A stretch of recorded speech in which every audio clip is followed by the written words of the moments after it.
really interested in the gangsters and outlaws of the 20s and 30s, and it always kind of bugs me when people call Dillinger a gangster. To me, he was an outlaw. He was more Jesse James than Al Capone. Exactly. Can you talk about sort of Dillinger's relationship with organized crime and kind of what they thought of him and the danger he posed? Oh yeah, organized crime did not like him.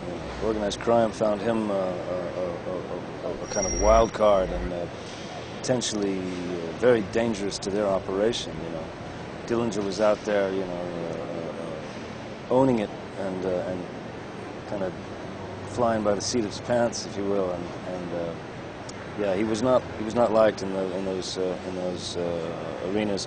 I see exactly that. He was much more like an old school. Well, his hero was Jesse James. You know, he used to read Jesse James comic books when he was a kid. He was an outlaw. He was a old school kind of common man, standing up for his rights sort of guy. You know. So how aware do you think he was of sort of his own persona and even sort of the legacy he was going to leave behind? I think he was a sharp guy in every way. I think, and that's to say, like, I believe that he was aware of his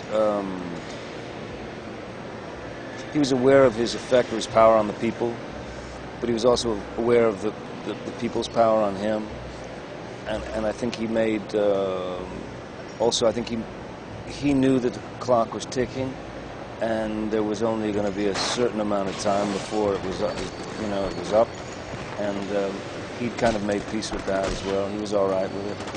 Now, Michael Mann is known for his very, almost slavish attention to detail.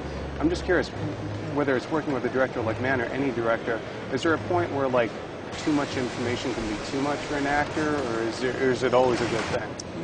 You'd say, I mean, any kind of information is always a good thing, but, I mean, at a certain point, yeah, you've got to be able to take everything in and then chuck it out the window, you know, throw it all away, because you're going to get in the ring and there's going to be the possibility of chance. There's going to be, yeah, God knows what might happen during the scene. The bottom might fall out and you got to find a new way through, and that's where magic is born. You know? They're wrapping me up, but I got to ask you, I was bummed to hear that Lone Ranger's kind of been pushed back. Is that still going to happen? Well, I think it's still going to happen. It's just a question of, you got to get the script's got to be, it's just got to be perfect, you know.